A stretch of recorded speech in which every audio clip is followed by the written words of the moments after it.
Ich heiße Bunmi, Bunmi. Ich bin ursprünglich aus Nigeria, ansässig in Bochum. Was ich mag, das ist schwer zu sagen. Ich habe sehr viele Dinge, ich bin vielseitig unterwegs. Ursprünglich habe ich Architektur studiert und habe ich auch gearbeitet, freiberuflich. Irgendwann habe ich angefangen mit der Entwicklung politischer Engagement, lokal und international. Dann hatte ich es doch geschafft, der Zeitpunkt doch zum ersten Mal so eine Einrichtung nach Bochum zu bringen, das ist MoneyGram. Das habe ich dann über längere Zeit gemacht. Und dann habe ich dann festgestellt, nochmal, doch, ich gehe mehr tiefer in die Entwicklung politischer Engagement rein. Und das führt dann dazu, dass wir dann die Initiative ergriffen haben, einen Verein hier in Bochum zu gründen, Deutsch-Afrikanisches Rohrforum e.V. Wir haben das abgekürzt, DAF e.V.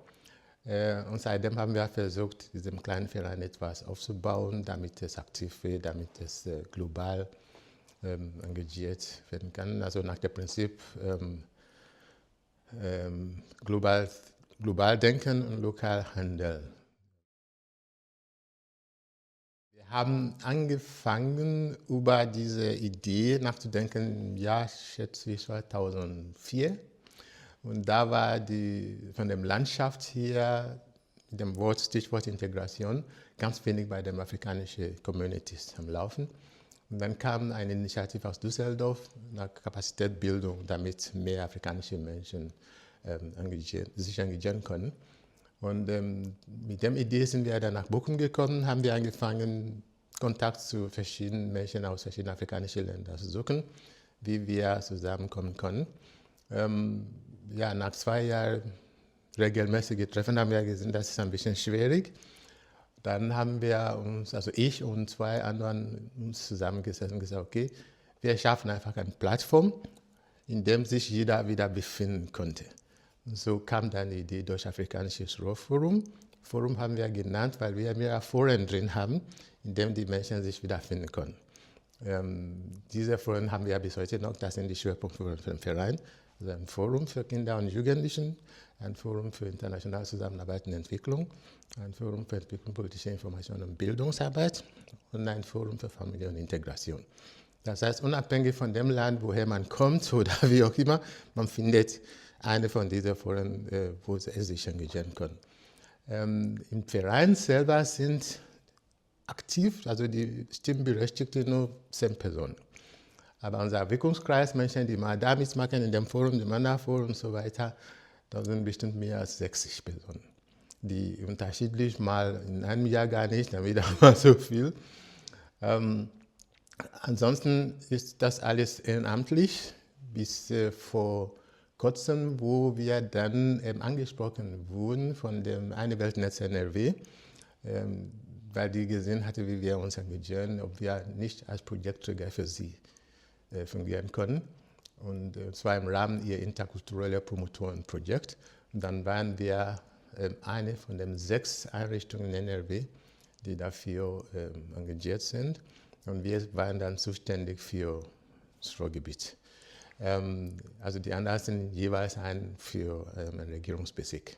Aber Ruhrgebiet, weil es ein Ballonzentrum ist, kein Regierungsbezirk, noch größer als Regierungsbezirke. Und wir gesagt, ja, das können wir machen, das machen wir bis jetzt. In diesem Jahr ist von diesen 6 jetzt nur noch 2 geblieben. Und dann sind wir immer noch eine von den letzten 2, die dann am Stück sind. Ansonsten waren wir immer unterwegs mit Netzwerkbildung, Netzwerkaktivitäten. Wir sind sehr aktiv beim Kommunalen Integrationszentrum. Wir arbeiten zusammen mit mehreren Vereinen und Einrichtungen, also von Region, Ruhrgebiet bis zur Landesebene. Ich bin von Dortmund nach Bochum gezogen. Ich meine 94 war das. Und zu dem Zeitpunkt war das wirklich sehr schwierig. Menschen mit Migrationshintergrund, auch wenn die studiert haben oder so wie auch immer, weil die Gesetzgebung und das gesellschaftliche System eine Grenze gesetzt hatte. Und das hat sich dann seit, wenn ich mich wirklich erinnere, 2004, wo diese Bewegung anfing, damals war der Herr Laschet Minister für irgendetwas in NRW und er hat angefangen mit dieser Bewegung. So, und seitdem, wenn ich jetzt vergleiche zu früher, dann sehe ich schon, es hat sich viel verändert. Also es gibt mehr Möglichkeiten, die alte Grenze, die alte Blockade ist etwas gelockert, aber es gibt noch sehr viel zu tun. Ich kann mal ein Beispiel geben, was ich damit meine, damit man das begreifen kann. Also einer für mich selber, ich habe mein Studium in Nigeria gemacht, ich habe einen Aufbau dazu gemacht in Dortmund und zu dem Zeitpunkt, weil ich für mich selbstständig verantwortlich bin, ich habe kein Stipendium und so weiter, ich muss arbeiten, dann hatte ich eine studentische Hilfsstelle gesucht bei einem Professor an der Uni in Dortmund, an der FH. Und dann haben wir ein Interview gemacht, er hat mich haben wollen. Ich darf das aber nicht haben, weil ich migrantische Student bin zu dem Zeitpunkt.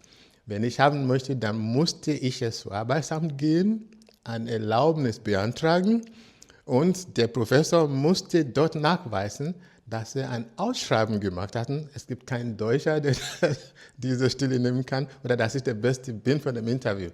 Und Gott sei Dank, das war gut, das war ein schwarzer Professor, der hat diesen Vorgang gemacht.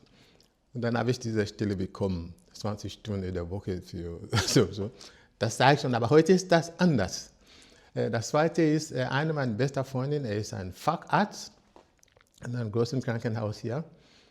Also vor 20 Jahren ungefähr ist er in der Hierarchie hochgegangen bis zum letzten Stufe.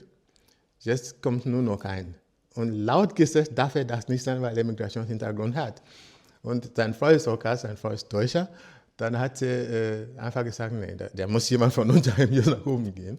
Er hat dann einfach überall anders geguckt und dann hat er die Stelle, die er hier nicht haben konnte, in Manchester bekommen. Dann ist er hingegangen. Dort ist er geblieben bis zum Rente. So. Also das zeigt schon den Unterschied. Heute ist das selbst. Man kriegt sogar heute als Hochschulabsolventen die Möglichkeit, ein Jahr kannst du einen Job suchen. Ja, also die Änderung ist schon gewaltig. Also das Stadtbild hat sich verändert, in aller Richtungen. Ich rede gerne mit Beispielen. Ich hatte mal ein Projekt mitgemacht in der Schweiz, in Zürich. Ich war dort ein Jahr lang und dort haben die Freunde, die ich da habe, die Schweizer, wenn man vom Ruhrgebiet spricht, dann gehen sie immer noch davon aus, es ist überall braun. Es gibt keine Bäume. So eine Geschichte von. Ich musste dann immer ein Bild zeigen. Nein, das stimmt gar nicht. Das ist jetzt zum Lachen. Aber auf dem Boden sieht man schon diese Änderung. Wenn man also damit anfangen, wie die Uni am Anfang war und was das heute ist. Rundum herum die neu gebaute Gesundheitshochschule oder nach Hintergrund die Hochschule an sich, aber nicht mehr Uni. Das sind Dinge, die sich geändert haben. Und ich habe damals auch in Stiepel gelebt, hinter der Uni. Und wenn ich heute dahin gehe, dann sehe ich schon, was sich geändert hat. Und die Geschichte von Opel, also rund Wittener Straße, wer diesem Gelände früher kennt, und heute da ist schon der Unterschied, oder zurück im Innenstadt bis zum Jahrhunderthalle. Ich erinnere mich damals vom Bahnhof Langendreher aus, wo das Ganze fast wie ein Brach war. Und da gibt es ein riesiges Bild. Ich war da bei der Anbauung dieses Bild von Kubana. Und wenn man aber heute in der Richtung geht, dann wird man das nicht mehr erkennen. Also Bochum auf jeden Fall hat es Änderungen gegeben. Jetzt in Bezug auf ganzem Ruhrgebiet, das ist das Gleiche. Es hat einen großen Strukturwandel gegeben. In Duisburg und woanders, die man immer wieder gesehen hatte. Also es hat sich viel geändert und Bochum hat mehr international Ansehen jetzt als früher. Mein Verständnis ist ein bisschen anders, aber leider gibt es sehr wenig Menschen, die in Richtung der Gemeinschaft denken. Die meisten sind eher mehr Individualisten. Ich. Und die vergessen aber, dass es dieses Ich nicht geben kann, wenn es keine Gemeinschaft gibt. Das ist etwas, was nicht in Bochum jetzt bezogen, sondern in Deutschland.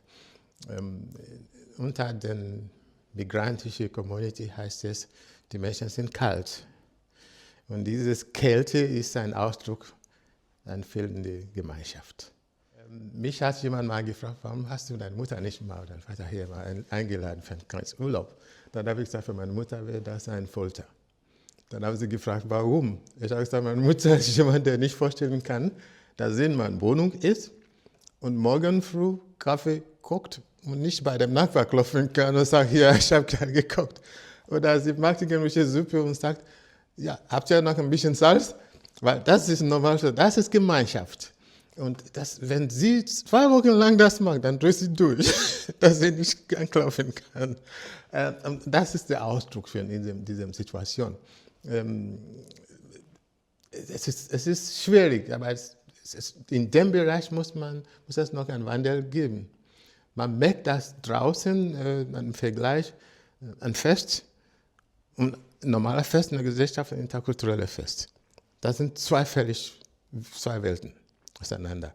Und das heißt, diese Gemeinschaft, so wichtig wie es ist, wird nicht so sehr betont, wie es betont werden soll in der Gesellschaft. Es gibt ein südafrikanisches Wort, das heißt Ubuntu. Das bedeutet, ich bin, weil du bist. Ohne du gibt es kein Ich. Und der Hintergrund ist, so erzählt man zumindest, ich weiß nicht genau, dass es irgendwo in einem Dorf in Südafrika einige Menschen, junge Leute, die Hunger hatten und die haben nichts zu essen, die sind auf der Straße irgendwo. Und dann kam jemand und hat aber nur vielleicht ein Brötchen oder eine Orangen. Und 5 oder 6 Personen. Und sagte, okay, ich mache das Ding von der West, wer dahin kommt, der darf das nehmen und essen, der andere gehen leer. Und dann sind sie alle ganz langsam hingegangen, hat einer das Ding genommen, hat geteilt und dem gegeben. Und dann hat der Mann gefragt, wieso? Ja, dann sagte er, ja, wenn ich alleine esse und satt bin, die anderen sterben, dann stehe ich da. Also, dieses Ich bin, weil du bist, das ist für mich die Gesellschaft. Das heißt, wir müssen Rücksicht nehmen auf den anderen. Wir müssen dafür sorgen, dass wir nicht egoistisch handeln. Überall, wo man hingeht, an erster Stelle gesehen wird als Mensch und nicht stigmatisiert. Damit meine ich jetzt, es ist egal, wer jemand ist. Ob eine Behinderung vorhanden ist, ob er gelb ist oder blau, oder ob er kurze Haare hat oder lange Haare. Das an allererster Stelle. Und danach kann man was. So, das heißt Akzeptanz auf verschiedenen Ebenen. Ich habe schon vorhin gesagt, es hat schon sehr viel verändert. Es gab sogar eine Zeit, ich war ständig, jedes Wochenende in einer Diskothek. Dann gibt es eine Diskothek, wo wir nicht rein dürfen. Heutzutage kann man das anfechten. So, aber dass man das ist jetzt extrem, solche Unterschiede von der Gesellschaft, von dem Bochum jetzt oder NRW oder global, es ist sehr, sehr wichtig, dass man das Menschen als Menschen erst betrachtet, bevor was anderes ist. Das wäre mein Wunsch für Bochum, und wenn das so ist, dann fühlt sich jeder in so einer Gesellschaft zu Hause und dann kann man sein Bestes geben, um dazu, beizutragen, dass die Gesellschaft sich weiterentwickelt. Aber wenn man nicht mit der Gesellschaft identifizieren kann, dann nimmt man nur, was man will und geht.